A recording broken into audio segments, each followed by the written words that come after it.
Good morning. Oh, magnify the Lord because he is good. Our topic this morning is the power of the gospel. Our devotional reading comes from Psalms chapter 71, 1 through 6, and 17 through 24. Our printed passage is Romans chapter 1, 8 through 17. Our key verse, Romans 1 and 16, and it reads, "For I am not ashamed of the gospel of Christ, for it is the power of God unto salvation to everyone that believeth, to the Jews first, and also to the Greek." Our author today, the Apostle Paul, Romans 1 and 1, with the secretarial assistance of Taurus, Romans 16:22. It was written approximately AD 57, written to the Roman Christians. Our purpose? Paul's letter to the Romans was written to prepare the way for a visit Paul planned to make to the church of Rome. His plan was to work among the Christians there for a while, and then, with their support, go to Spain. Romans chapter 15:24. He wrote to explain his understanding of the Christian faith and its practical implications for the lives for Christians. The theme of this letter, the gospel, reveals how God put people right with himself. It is through faith from beginning to end. Romans chapter 1, 17. All people, both Jews and Gentiles, need to be put right with God, for all alike are under the power of sin. People are put right with God through faith in Jesus Christ.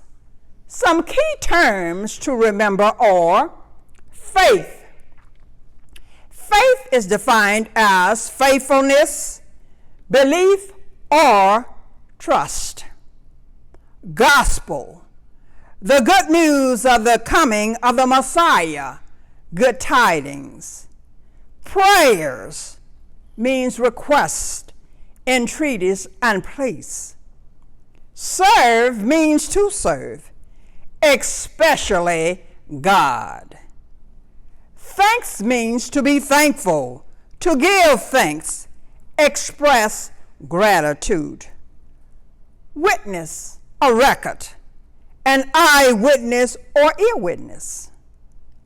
Some key persons to remember are Paul, an apostle of Jesus Christ and missionary who established several churches as he carried the gospel message throughout Asia Minor to both Jews and Gentiles. Also, the author of 13 books in the New Testament. Greeks refer to Gentiles, also persons educated in the religious and language of Greece. Barbarians, anyone who did not speak the Greek language. The chronological setting of this lesson. Romans have been called one of the greatest Christian writing of all times because it spells out in clear language God's plan to bring salvation through Jesus Christ to the Jews and Gentiles. Paul wrote to inform the church of his desire to strengthen them through the impartation of spiritual gifts. Paul wanted to share with them his understanding of the gospel and the power of God to salvation. Romans 1, 16 through 8 and 39. In Romans verses chapter 1 and 8, Paul expresses his deep sense of gratitude to God for the Roman believers and their strong witness. 1 Corinthians 1 and 4, Philippians 1 and 3, 1 Thessalonians 1 and 2, 2 Thessalonians 1 and 3. Paul expressed thanks to God for three things. Number one, he was grateful to everyone who was a part of the church. Number two, he was thankful for their faith. Faith is what really matters to Paul, and it should matter to every believer. Number three, Paul rejoiced that their faith of the Romans is spoken of throughout the whole world. 1 Thessalonians 1 and 8. The reputation of the Christians in Rome was being shared throughout the churches in Asia Minor. In Romans verses 9 through 10, Paul's prayer introduces Paul's statement of defense regarding his prayer life.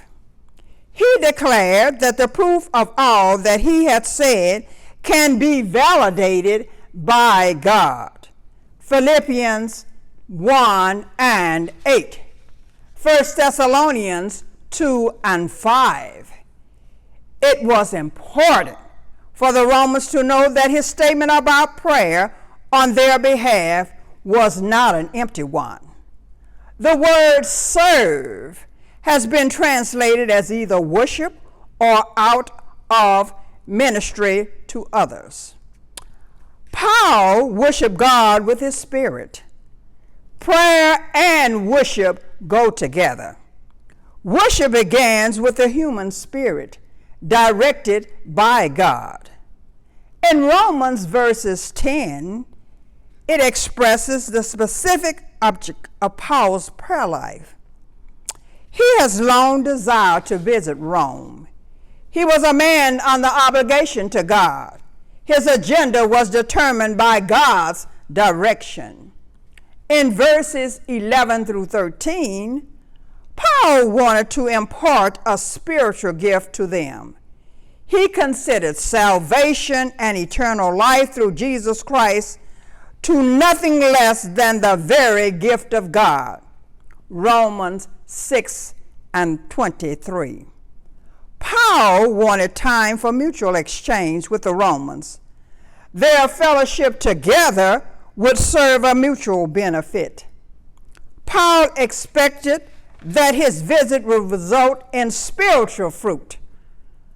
Paul was focused on developing stronger disciples and reaching new converts for Jesus Christ. In verse 13, it describes information about the demographics of the Roman church. It was comprised of both Jews and Gentiles. In verses 14 through 15, Paul felt a deep sense of commitment to the preaching of the gospel. He used the term debtor, refers to someone who has a moral obligation to perform or carry out a duty. The use of the term barbarian, wise and unwise, pointed out the universality of Paul's desire to reach all people, regardless of their social or cultural standing. In Romans verse 15, Paul was ready to preach the gospel anywhere, and he specifically wanted to preach it in Rome.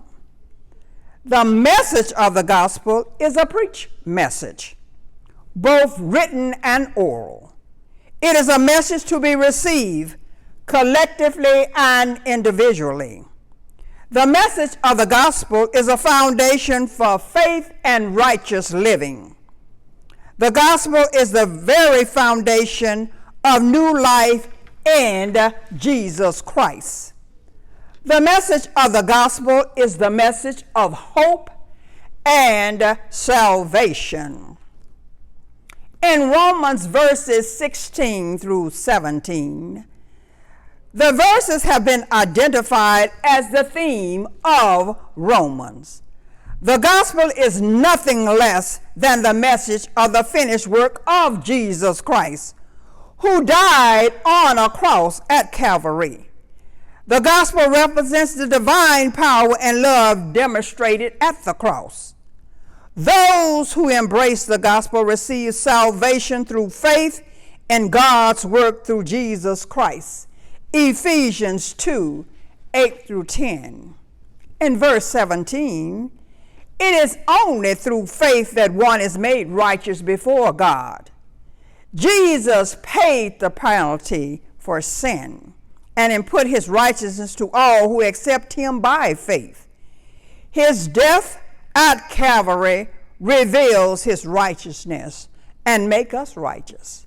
1 Corinthians 1:18, 2 and 5. Not by the righteousness of God applies to human benefits. In closing, number one, in the gospel, the righteousness of God is revealed.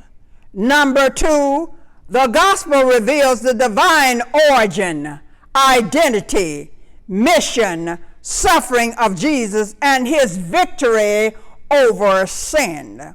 Number three, righteousness before God can never be earned or merited without Christ. Number four, no one is made righteous by participation in religious activity or pious living. And finally, number five, righteousness transcends doctrinal creed, ethnicity, and social standing. Thank you.